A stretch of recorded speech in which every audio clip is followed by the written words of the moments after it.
All right. Hello, everybody. This is Small Caps Trading Podcast. Today is June 8th, 2024. Um, as always, before we start, nothing in this video you hear is a financial advice. Do your own research. As far as this week, well, a lot of stuff happened this week. We're gonna try to cover all of them as far as we can. Um, for this video, I was talking with Mo like how we should go about this, and I have questions about of course GME stuff like AMC, FFIE, like the way they traded them, and then we're gonna go to MLGO Black Swan type stuff because we thought that was also important to go over because he been teaching me a lot post Black Swan days, and that was the first one I thought I did okay, but yeah, we're gonna try to do our best. So Mo, you wanna should I just start with questions? Um, let me fine tune one thing that you said, and then Okay, yes. So yeah, a lot has happened, and we are not going to try to cover all of it. What we are going to try and cover is we thought that there were two major events that are teachable moments. Um, so in the Black Swan, MLGO Black Swan, and everything that happened after that, and yeah. GME and the ripples that it caused. So those are the two. Those are the two main events that we've feel are the main events, and that there are lessons to be learned. Other than that, jump right into it, brother. Okay, so let's start with Jimmy stuff. The question you tell me, even in the beginning, before I decided to short something, the question is this a short? Is this a short today? And if it is, where I want to be mulling. To me, I think Friday morning, I know Thursday, like he posted his stuff, it went nuts, but I still didn't think it might be a short today. I wasn't convinced, and I didn't know you were short and Today GME. being Thursday or Friday, Friday because Thursday I knew it wasn't short. It was right? it was just doing para. Right. Friday I was still debating, and if I didn't know you were shorting pre-market, I would have assumed if I would have told you, yo, Mo, I'm trying to short these. I assume you would have told me, bro, are they even short today? So I was wrong because you were shorting, so they were short. So I'm gonna ask like, given the context, he posting his stuff like why it is a short pre-market or like even that day. Let's say there wasn't any offering, I'm just talking about like you waking up and just trying to position short before the stuff happened. Right. So I guess so. Um, Let me go ahead and share share screen, and let's get right into it. Let's share entire screen, this bad boy here. Um, and I know every week I don't come correct with my own trades, and it's partially because I don't want my trades to be the focal point of this. Yeah. But it's not. It's more about what I can share for you guys to use in real time than to show what I did in hindsight. Nevertheless, I posted these trades on our Discord so that I can share them, so that we can really go, you know, through it for a moment. So, um, so this was the GME trade. It's not like I absolutely nailed it, but whatever. It's cool. And then the AMC trade is going to look pretty similar. Let's pull up the AMC Yeah. trade. AMC, AMC, AMC. Um, AMC. Did I post the AMC? Oh shit! I didn't post the AMC one. No way. Ah, I forgot to post the AMC one. Well, it looks about the same as this. Let me see if And I have then, it.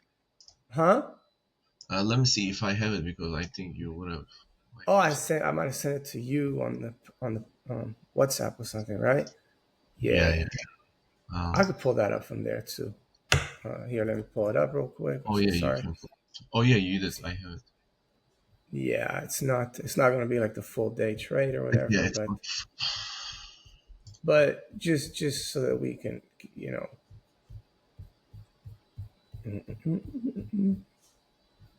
Jesus, we send each other so many messages, bro. You can AMC, go to AMC. media by clicking the top. We talked Yeah, about. that's what I did. That's what I. Okay. That's it. I don't even have my second trade. Oh yeah, here it is. I see it. All right. So so. mm, mm, mm, mm, mm. So this is the AMC trade, which is you can see it's pretty much the same as the GME trade, right? So now that we got that out the way, oh, and I'm sorry, one last thing, the FFIE trade that's going to go along with it. Let's go ahead and pull that up as well.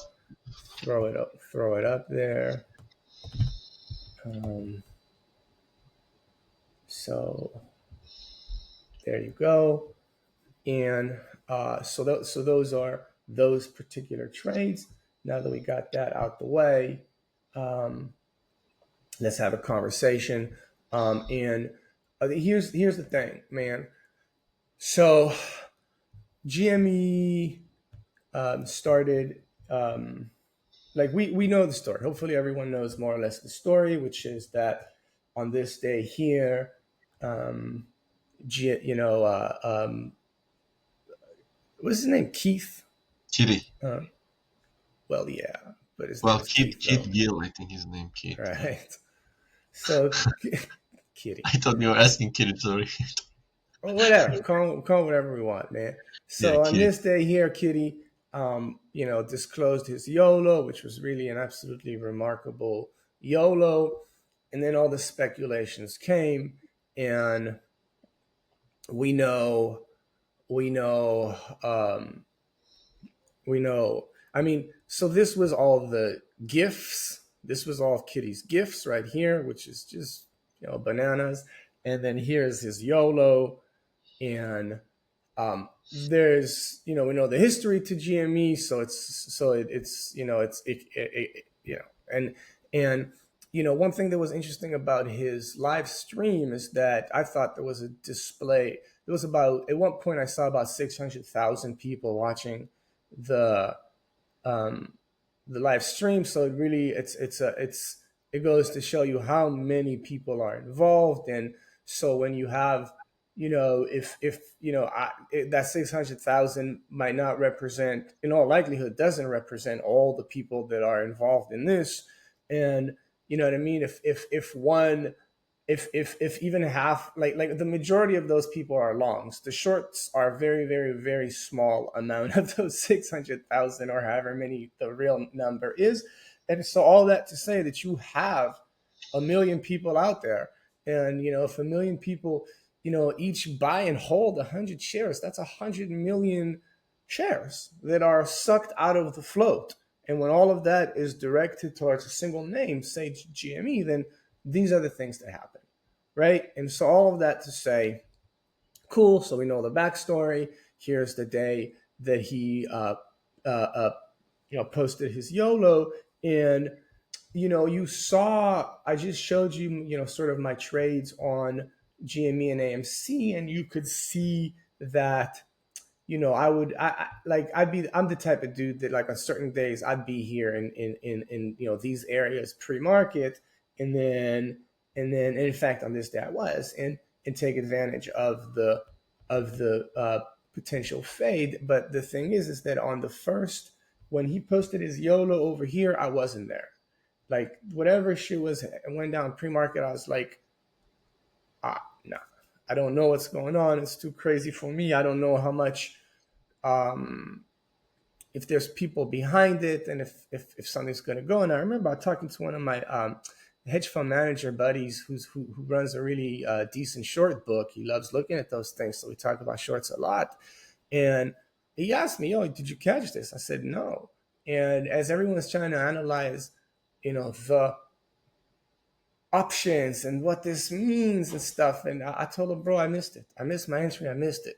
So as the days happen, move, I'm gonna hope for some sort of a secondary move that I'll be able to react to. And it's not like I thought that secondary move would be something crazy I couldn't know about the stream. I was like, I missed it. I missed the boat.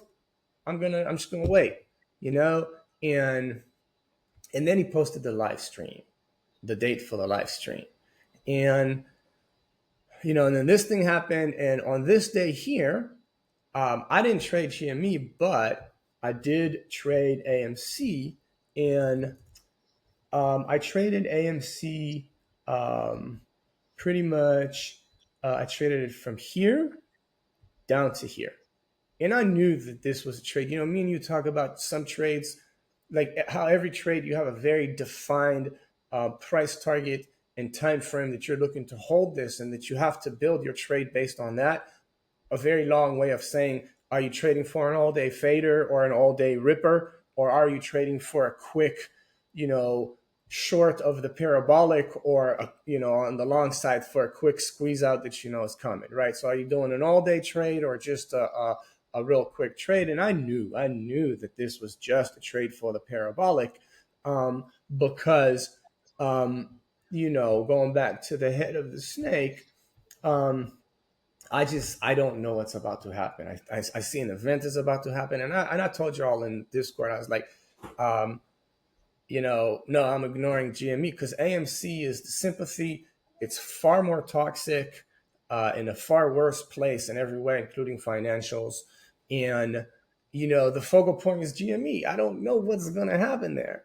And sure enough, and so whatever. So I took AMC for the scalp, and sure enough, the next day, this doesn't. We all know that this candle doesn't show the pre-market, right? Yeah, This is here, right? And if we do indeed draw a line, as we always do, right? What what are we going to see, right? If we look left, right? What are we going to see, previous day resistance. right? Right here. And this being even a clear out of these highs. Um, so, but as you saw this go, um, you know, absolutely, like okay, so GME, think about it. It came from $30 and it went to $70 almost. So it more than doubled, right? But in Yeah, that same time, what did AMC do? AMC came from $5 and it went to $7. Not even 50%, right? And so that's why my focus was always going to be for size. My focus was always going to be AMC and not GME, because it's not going to rip as much. My theory is that it's not going to rip as much, and that it's going to be a great fader. And so it's cool. Yes, like okay, you look at my AMC and my GME trades, and they're the same trades, but I caught. Good Lord, how many dollars did I catch on GME from about here, from like 62? I covered it around 40. Bro, I caught like 20 something dollars on GME. And on AMC, what did I catch? A dollar?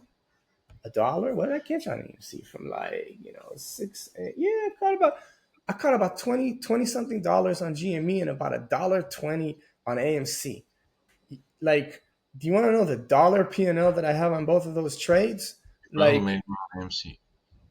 that's the right assumption. I actually didn't, because that $22 was so much, but I made a little bit more on GME than I did on AMC, on $22 versus $1.20.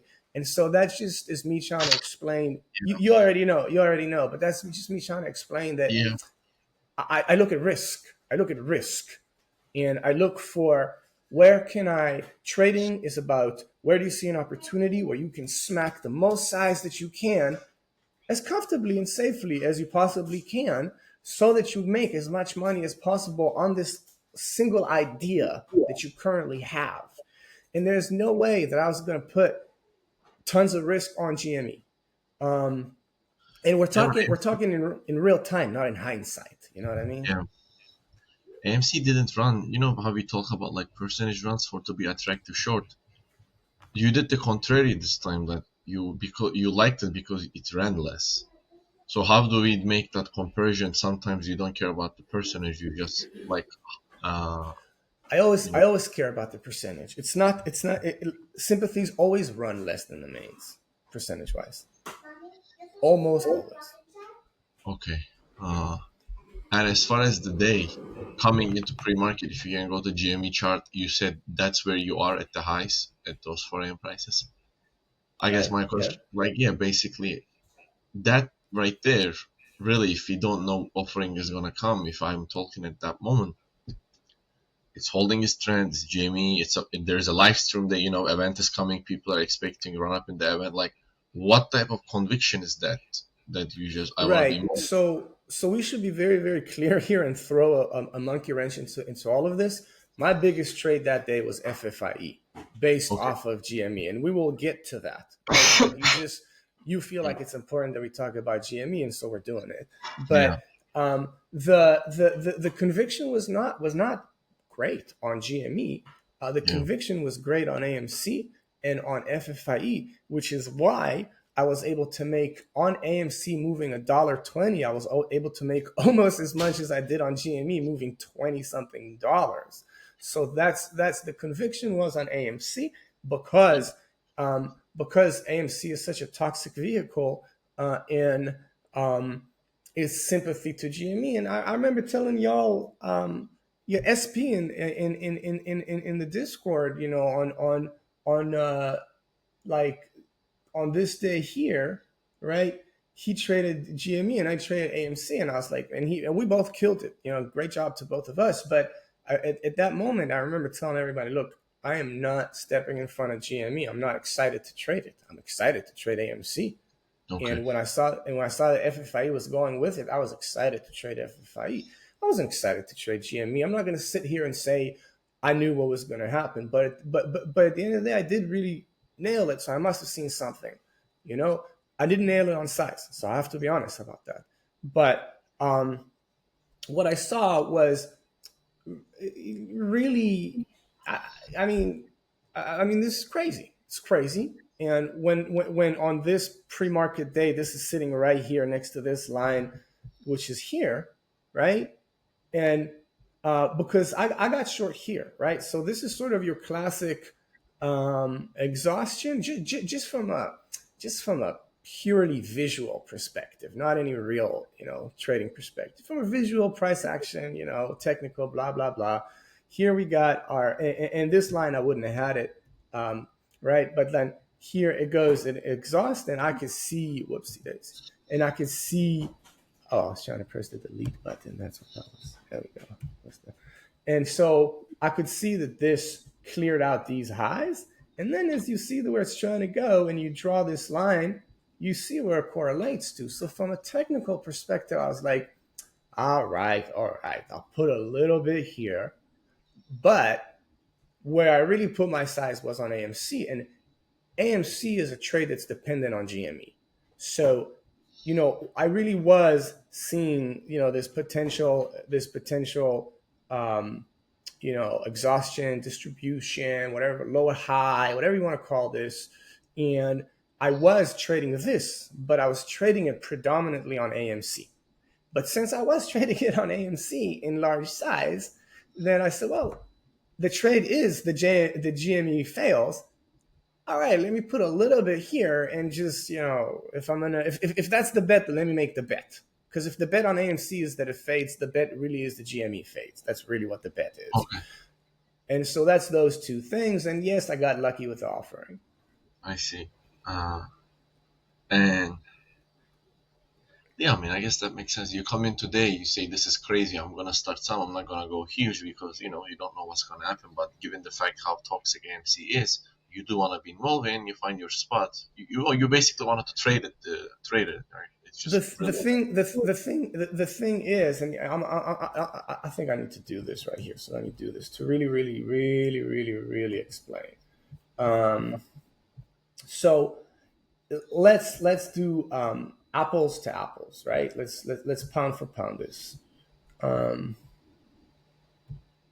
So check it out.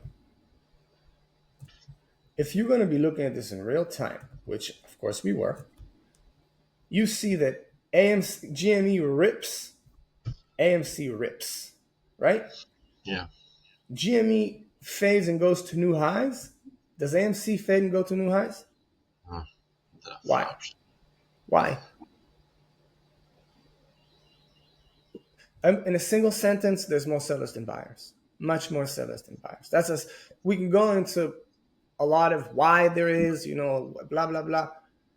This is strong. This is not. Now the next day, what is even in the pre-market, right? So GME rips percentage wise really like something unholy, right? And it pulls AMC with it, right?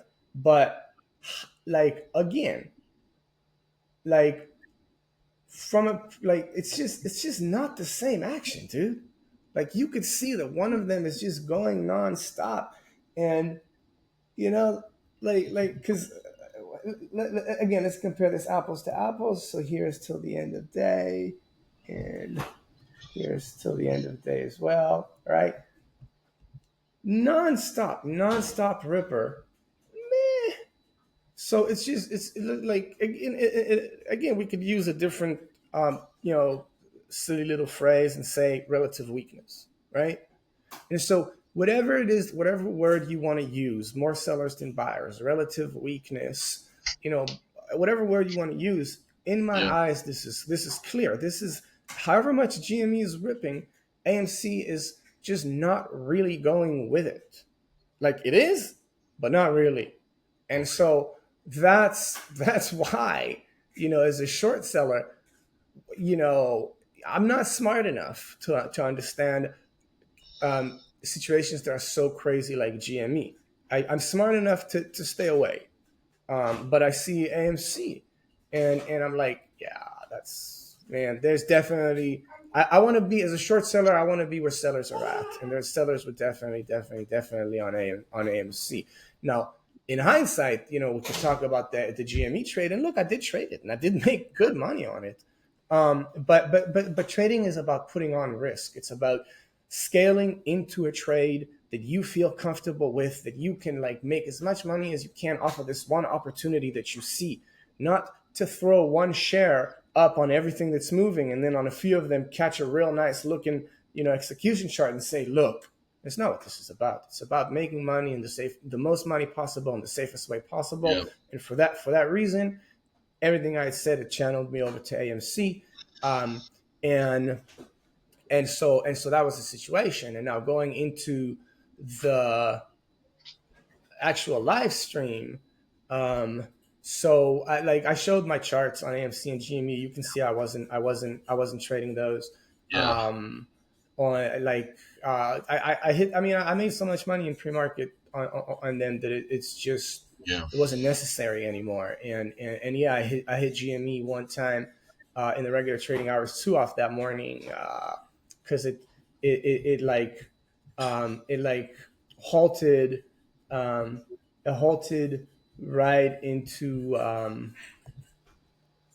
it halted right into resistance. And so and so it was like a trade I just couldn't ignore.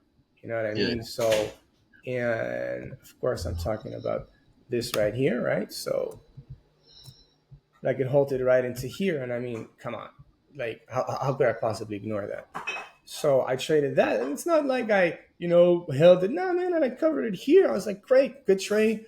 And then I searched for the thing I search for always, which is where do I personally can find a trade that I can feel comfortable sizing into, right? Because that's what I think traders should be looking for, and that's when I think we can go ahead and segue into this, if we can. Like, do you want to go back to GME and see, No, no. ask some more I questions? was gonna bring up to FFI two after that, so maybe we can come here. Right. So like, so FFIE, like, you go into their subreddit and you can sort of see the milieu, the activity, the what they're talking about, and you can understand their mind. First of all, FFIE is 100% held held up here still because it's cult status in a lot of retail's minds, right? It's got a cult following of people that just buy and don't sell. It shrinks the float. It causes it to stick around longer. But it's not going to be enough to overpower how toxic the situation is. And so the result is that it's sort of sticking around. And as it's sticking around, we've talked about this to death on this podcast. I feel like everyone should know exactly my mindset on this. And so, basically every time it pops, it's a short to me. And you could see in the subreddit, in the FFIE subreddit, how they're talking about GME and how good it is for them and how they can't wait for the stream and how they're bulled up because of this. So they're buying. So like this,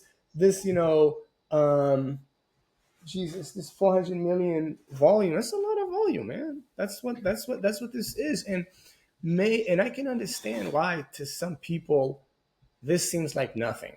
Like, what is this even? And I get that. But if you do look at this and you understand that the retailers, they don't understand that this went from 50 million to 500 million float or whatever this did. They don't understand that. They don't understand the meaning of it. They still think it's that same instrument that went from 4 cents to $3. It's not, but they think that it is. And so they're still here. They're gonna go down with the ship, unfortunately, and that's sad. But that's just the dynamics.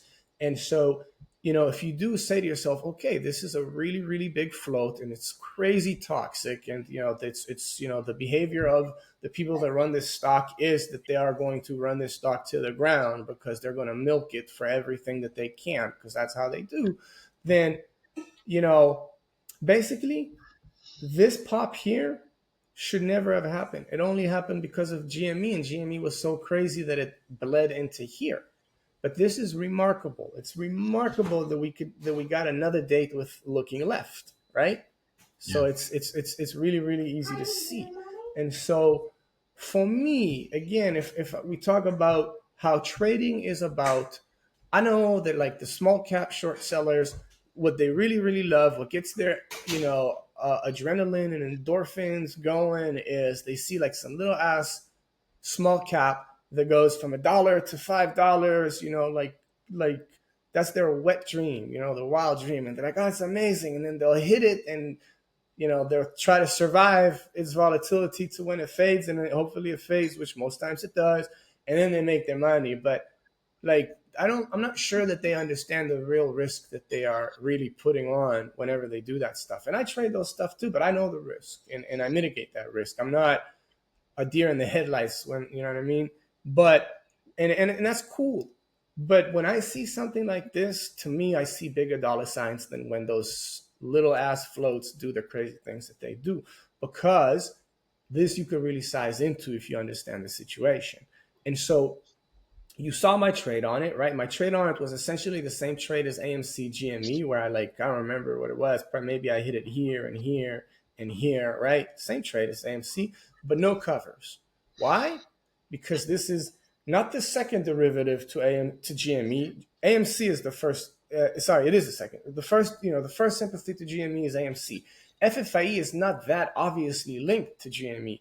I didn't even understand that it was linked to GME the first time that you mentioned it to me, which was a few days ago. It was only until I went into their subreddit did I really see it. And then on the day of, Gil's stream, like the correlation was clear. You could see it in the price action clear as day. So that's when I sent you that voice note where I said, man, I'm sorry, I was wrong, because you had told me that they were linked a few days ago, and I was like, nope, you're wrong. And I was wrong. So anyway, hit it here, didn't cover. Then it went here. And, I left some room to have some more bullets. And so like I hit it here. I'm just looking left, like I'm looking at this thing that I had before. I'm just looking at the looking left, and I'm like, all right, cool. Like this is, 500 million floater, talks to everything that we spoke about. And so I'm getting my gift here. but it was scary, man. It was like here. I'll pull up the actual trade because we should. Um, 1 second. Oh, that one I have the trade.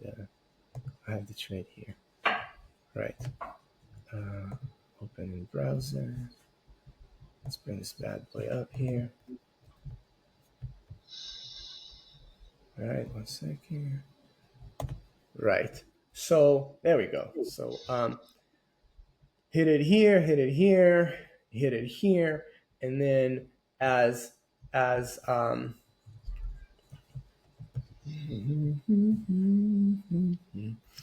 and so here I'm still comfortable hitting it here, and but here I'm scared because as it goes up here, I'm pretty biased and decently positioned.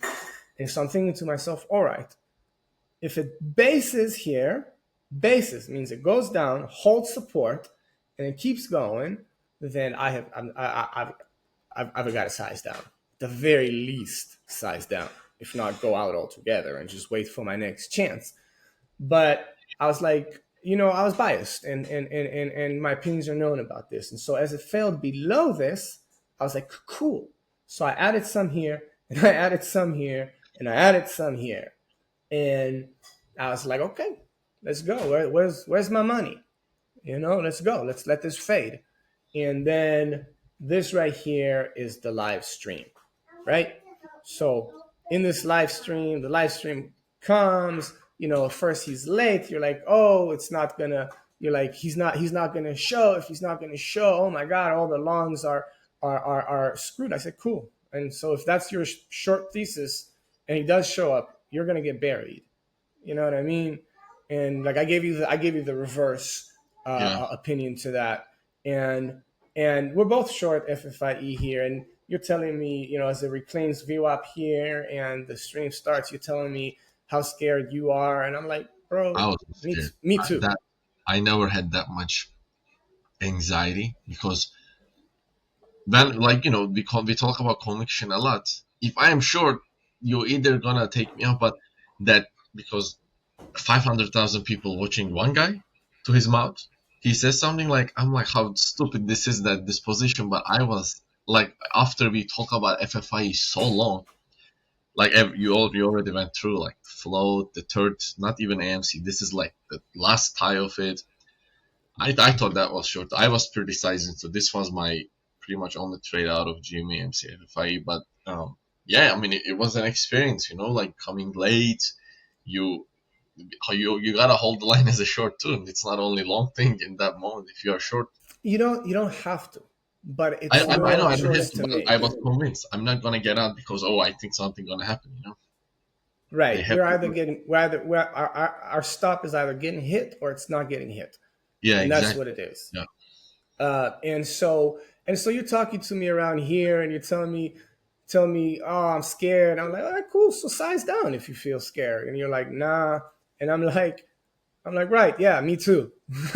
like I'm scared. I was scared, bro. Like I couldn't like breathe until like here. yeah, same, I same. couldn't breathe. But we've talked about this enough on the podcast to understand the mindset, and I'm saying as many times as needed. To me, trading is about finding something you can scale into, not something that looks good. Like the GME trade looks beautiful. My GME trade. This is a better trade, in my opinion, in real time with everything that you can know in real time.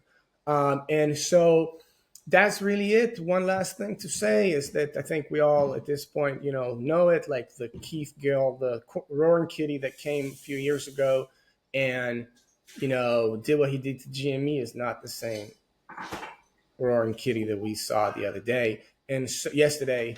And so that's just a conversation on its own. I'm not going to get into it, but the it's just not the same. And I think that somebody posted something that I reshared in our Discord group, that old saying that says it's better to stay quiet and be assumed a fool than to open your mouth and confirm it. And that's what that was. And so if in the past we had some faith, the retail community had some faith in Roaring Kitty, having something behind him other than just like some real thoughts, some real people behind him, then it really this like the thing that he said in his live stream is really like, if I mean, he said a whole lot of nothing, but he did say something there.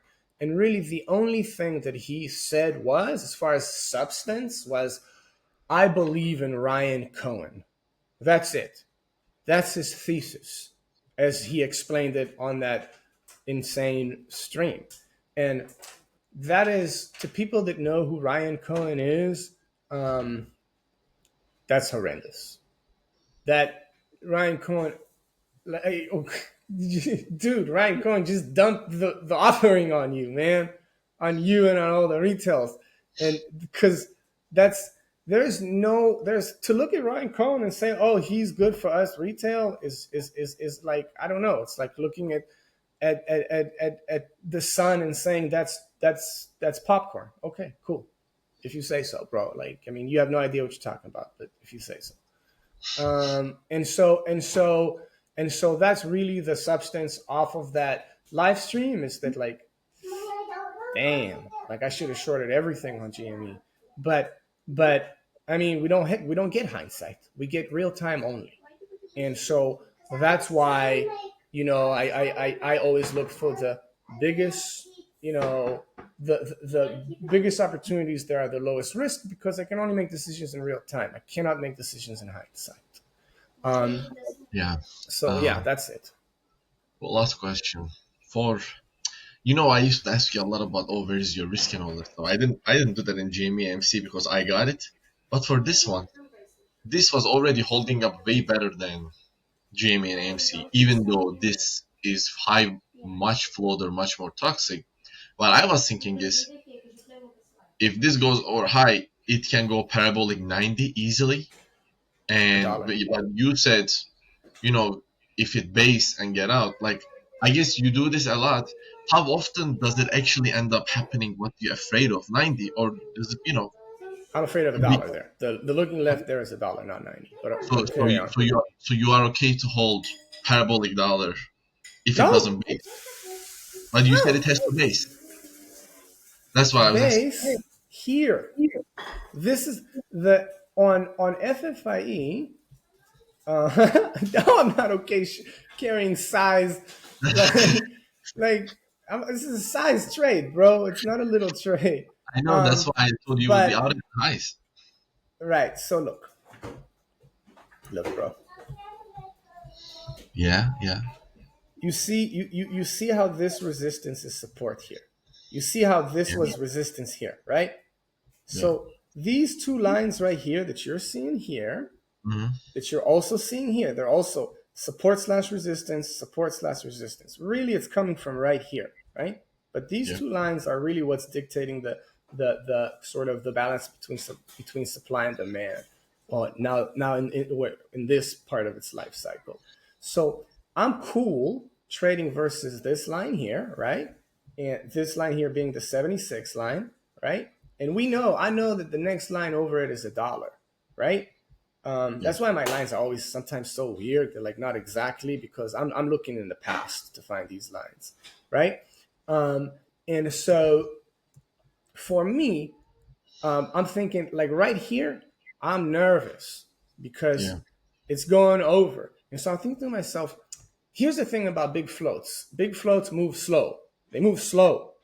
So they telegraph what they're doing from a price action perspective. It's extremely clear. So I'm saying, if this thing bases and if this thing, because things are going to, they go through resistance, they're going to test it as support. And then either, able to hold it as support or not. And vice versa. If something crashes through support, it's going to come and test it as resistance. And then maybe that resistance holds and rejects, or maybe it doesn't. And you know what I mean? So you always have the confirmation part. And I'm not Mhm. going to piss away an entire trade on the second that it suggests that I'm wrong. Let me get the confirmation. And you're talking about something that's such a big boat, it's such a slow mover. Of course, I'm going to give it a second and let's see what it does. I'm not blind. I saw the volume here, the biggest volume of the day. You know what I mean? I was like, okay, maybe this is exhaustion. Maybe this is volume exhaustion correlating to price exhaustion, and it was right. But so I'm like, okay, if it bases it when it if it should come here and test this as support, and if it does test this as support and support holds, okay, you got me. But it didn't, so that's why I added and added and added, right? Yeah, got it. I guess my if you go back to zoom, if you zoom out, um, 2 days ago or yesterday's price action, On um, FFIE. yeah, when it went, go more into previous. Yeah, that one. You see how it breaks resistance and goes nonstop? That's what I was afraid of. I'm like, I can't just hold that This? thing. It's gonna come back to like, no, go all the way down to like it breaks after hours, for example. It Oh, doesn't you're care. talking about this. Yeah, so that's why I was afraid of like if it it doesn't have to, I'm not gonna hold it. And you are really good at recognizing those spots. And there was a high chance it goes out, But I'm out. that's what the key lines are for. The key levels are their supply and demand, support and resistance, whatever you want to call it. I'm not going to make decisions in the middle between demand and supply. Why would you make a decision there? Like this can do this here because it's between supply and demand. Like this is where it finds supply. And it's really hard for this to do that. Like it can do it. Anything is possible.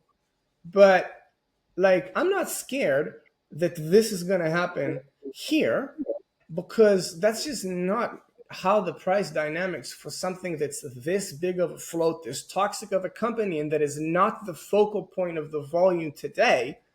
That's not normally how it does it. Could it have gone to a dollar? Absolutely. If it had gone to a dollar, would it have looked a little parabolic? Absolutely.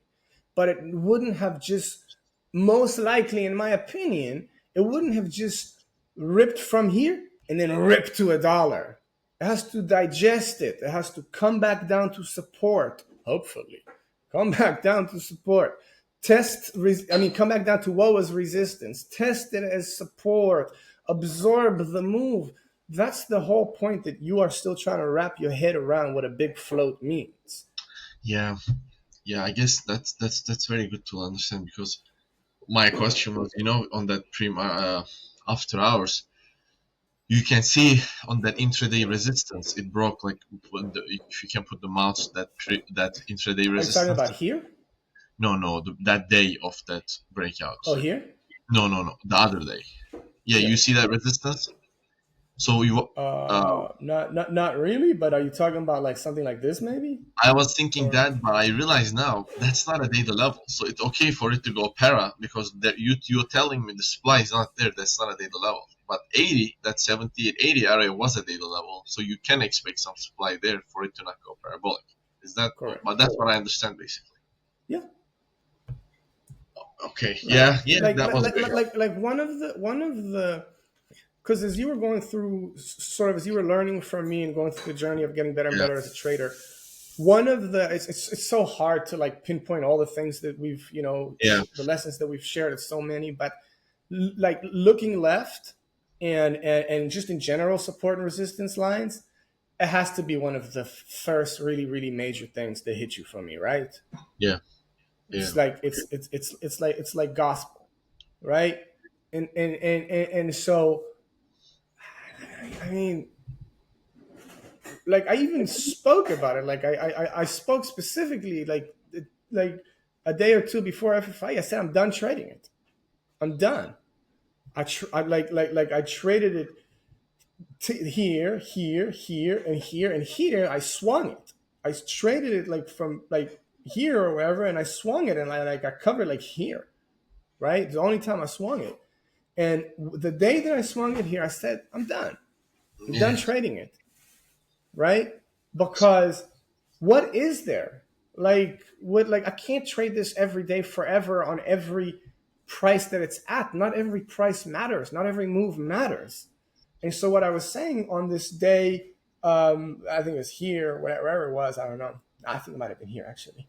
Um, but wherever it was that I was telling you guys, I'm done with it. Is the point was is that there is no longer a, a supply area that I could easily identify and feel comfortable that the volume dynamics will cause it to go down. I don't see that.